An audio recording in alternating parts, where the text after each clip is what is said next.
Ever notice that strange feeling when you walk into a party and instantly sense you don't belong?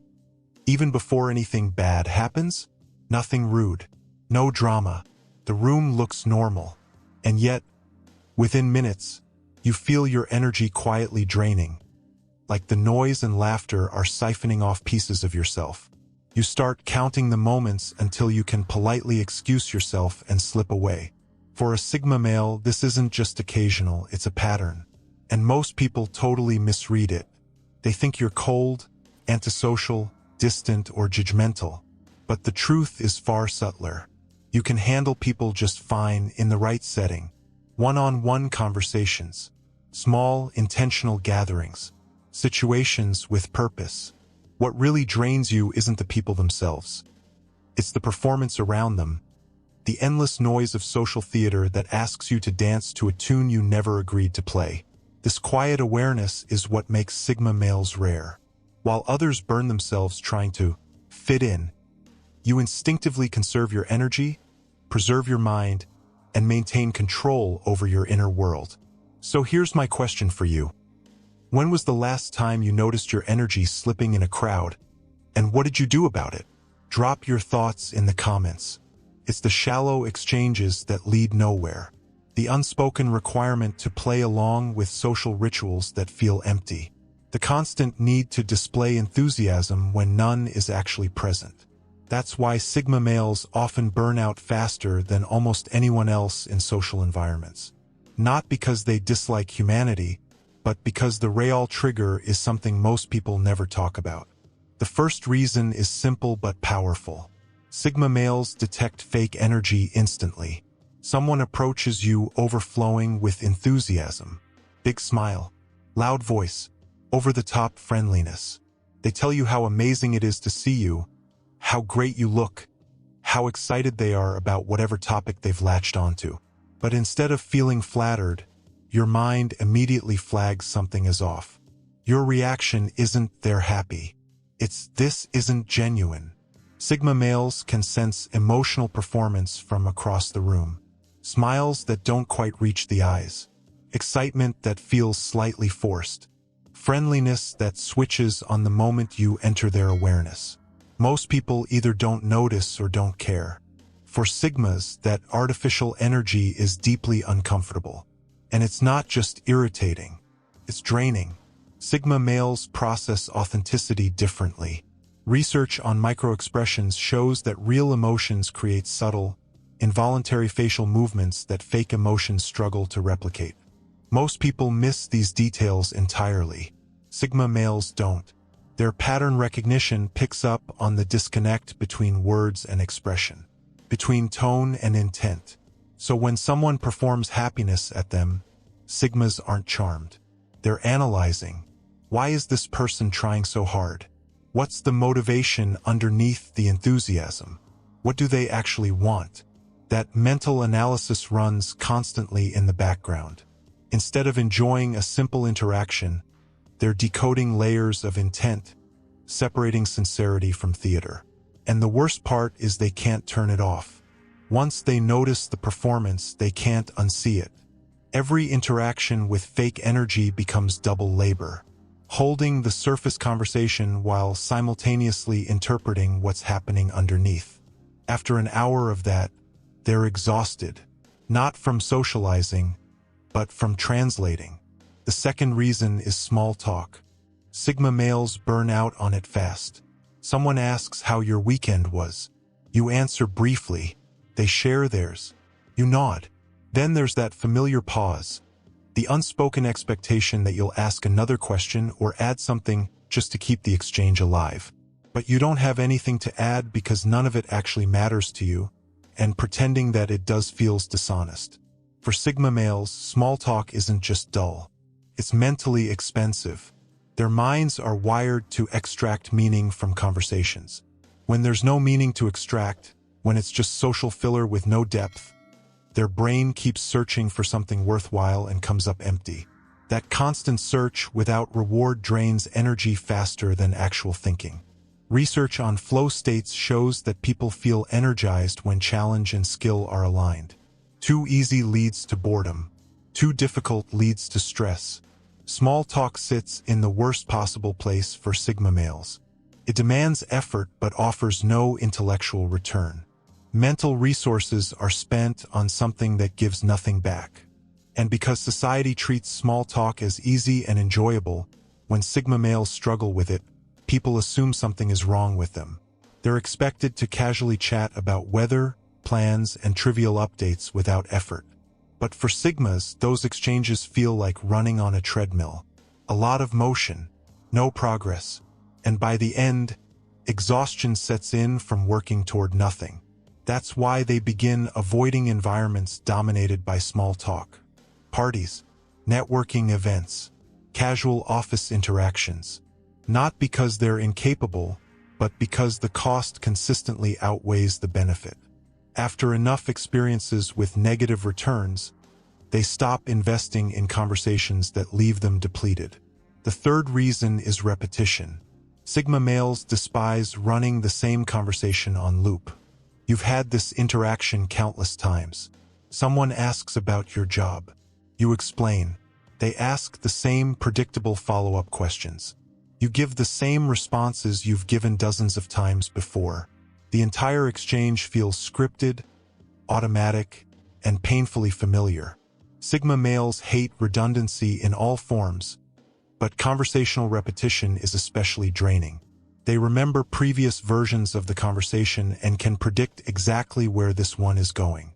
There's no new information, no fresh perspective, nothing to learn or explore. It's just repeating words to someone who will respond in expected ways. This triggers cognitive boredom, a state where the brain isn't receiving enough novelty to stay engaged. People with high cognitive needs experience boredom more intensely because their minds crave complexity. Sigma males fit this profile perfectly. Simple, repetitive conversations fail to stimulate them. So when they're asked the same questions for the 100th time, their mind quietly disconnects. They remain physically present, polite, responsive, but mentally absent. Maintaining that split takes effort. You have to monitor your words while not actually thinking about them. That self-monitoring is exhausting. The frustration increases when others misinterpret their low energy as rudeness or disinterest. The Sigma is participating. He's answering. He's being respectful. But because he isn't injecting enthusiasm into a stale exchange, he's labeled as cold. In reality, he's just tired of pretending to be engaged in something he's already lived through too many times. The fourth reason is their need for depth instead of constant contact. Someone wants daily messages, regular check-ins, frequent updates, random thoughts shared throughout the day. The Sigma sees the notification and feels drained before even opening it. Not because he dislikes the person, but because shallow, constant interaction costs more energy than meaningful distance. For Sigma males, connection isn't built through frequency. It's built through depth. They would rather have one long, immersive conversation every few weeks than daily 5-minute exchanges. Depth activates their mind. Surface contact doesn't. They want conversations that explore ideas, perspectives, and meaning. Frequent, low-content contact feels like noise. It demands attention without offering substance. While introverts generally prefer fewer, deeper connections, Sigmas take this further because they are also intuitive and analytical thinkers. They need engagement that stimulates thought, not just social obligation. Most frequent contact is purely social, with no intellectual component. So when daily interaction becomes an expectation, Sigma males begin to feel confined. Every message requires a response.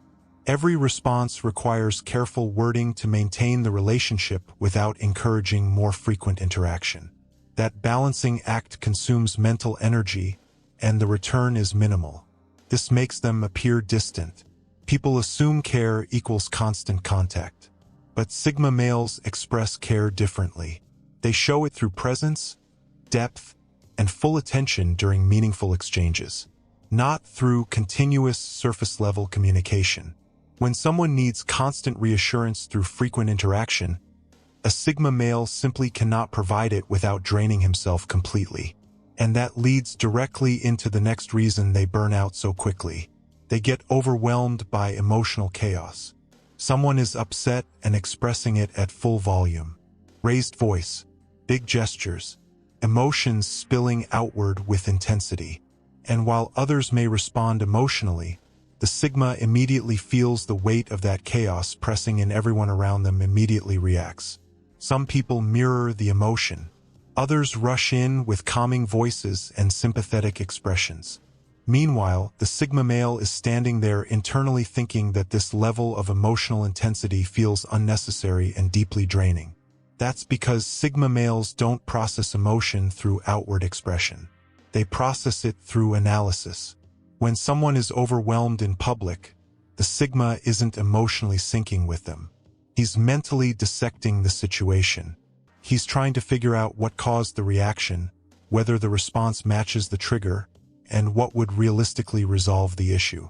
But attempting that kind of reasoning while emotional chaos fills the space is like trying to solve a complex equation in the middle of a loud concert. Research on sensory sensitivity shows that for certain people, high emotional intensity is genuinely overstimulating on a neurological level.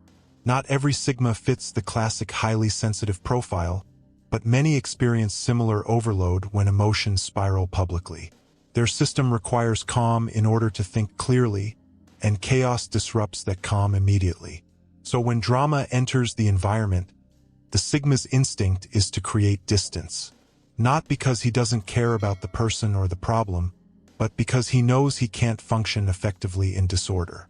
He needs to step away, slow the situation down mentally, and then offer solutions that actually help. Unfortunately, stepping back is often interpreted as indifference by people who express care through visible emotional presence. The longer a Sigma forces himself to remain in emotionally charged environments, the more depleted he becomes because he's fighting his natural response, attempting to look supportive while his mind is urging him to exit. Eventually, that internal conflict becomes impossible to maintain, so he withdraws, not necessarily from the person, but from the emotional chaos surrounding them. Another major drain is forced social roles. You're at a gathering and suddenly a role is assigned to you without consent. You're the listener, the advisor, the one who laughs at everyone's jokes, the quiet observer, the emotional supporter who validates every group decision. You're expected to play that role simply because the social structure has decided it's yours. Sigma males resist these imposed roles because they see them as artificial constraints. Someone else has defined your function within the group, and now you're expected to perform accordingly. But that role may have nothing to do with what you genuinely want to contribute or how you naturally engage. This creates a dilemma. Either you perform a character or you disrupt expectations. Most people switch between roles effortlessly without noticing. Sigma males, however, are acutely aware of the difference between authentic behavior and social performance. That awareness makes acting feel dishonest, and dishonesty is exhausting to sustain. So when they're pushed into being the group therapist, the devil's advocate, or the silent background presence, they quietly resist. Usually not through confrontation, but by simply refusing to perform. They don't laugh at jokes that aren't funny. They don't give advice when they don't have enough information. They don't validate plans they believe are flawed. That subtle resistance creates friction, and that friction drains energy. The real frustration is that refusing to play along makes other people uncomfortable. Social systems rely on participation. When someone steps out of role, the entire flow is disrupted. The Sigma becomes labeled as difficult, uncooperative, or problematic. In reality, he's just unwilling to become someone he's not for the comfort of the group. Another reason Sigma males burn out is their tendency to overanalyze motives. Someone does something kind. They bring you coffee, offer help on a project, compliment your work. Most people feel appreciation. A Sigma's first reaction is curiosity mixed with suspicion. Why did they do that? What's the underlying motivation? What outcome are they expecting? Because people rarely act without reason, and identifying that reason matters. This constant evaluation of intent is mentally taxing. While others accept kindness at face value, Sigma males are running quiet background assessments. Is this genuine generosity or strategic friendliness? Are they creating obligation, building influence, testing boundaries? Every interaction becomes a puzzle instead of a moment to enjoy. Some people naturally invest more mental energy into understanding how others think. Sigma males do this automatically and intensely. They aren't just responding to behavior. They're constructing internal models of why that behavior exists.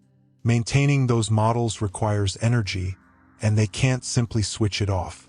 Even when they want to relax socially, their mind keeps analyzing.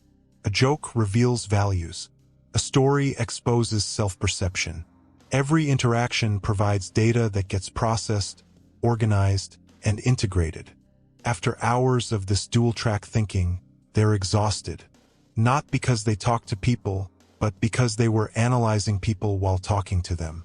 That parallel processing drains energy far faster than straightforward social interaction ever could. Another defining trait is their preference for peace over social validation. People are going out, party, a dinner, an event, and you're expected to attend because that's what friendship looks like. Showing up is equated with care, but you don't want to go. Not because you dislike anyone, but because staying home feels more valuable than the validation of being included.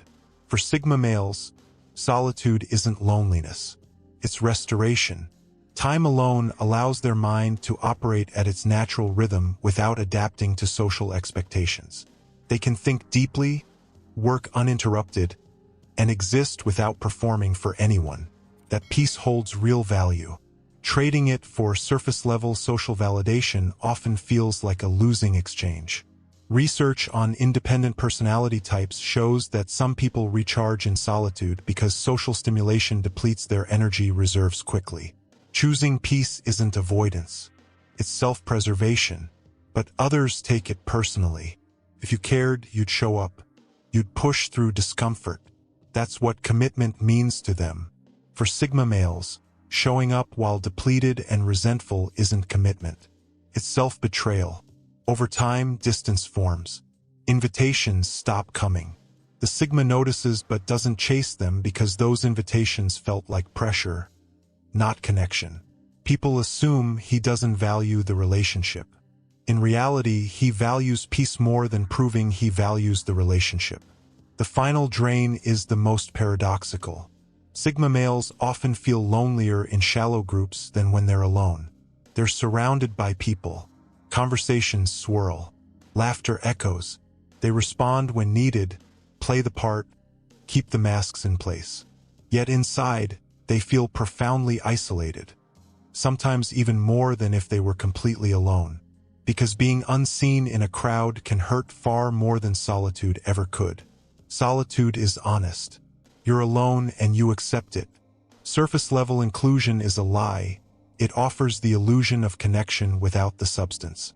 Sigma males crave depth, intellectual challenge, authentic exchange. When those elements are missing, social settings don't energize, they drain. They leave him stuck between exhaustion from shallow interactions and the loneliness of unmet depth. The people who match his wavelength are rare. Searching for them demands patience, endurance, and tolerance of countless empty interactions.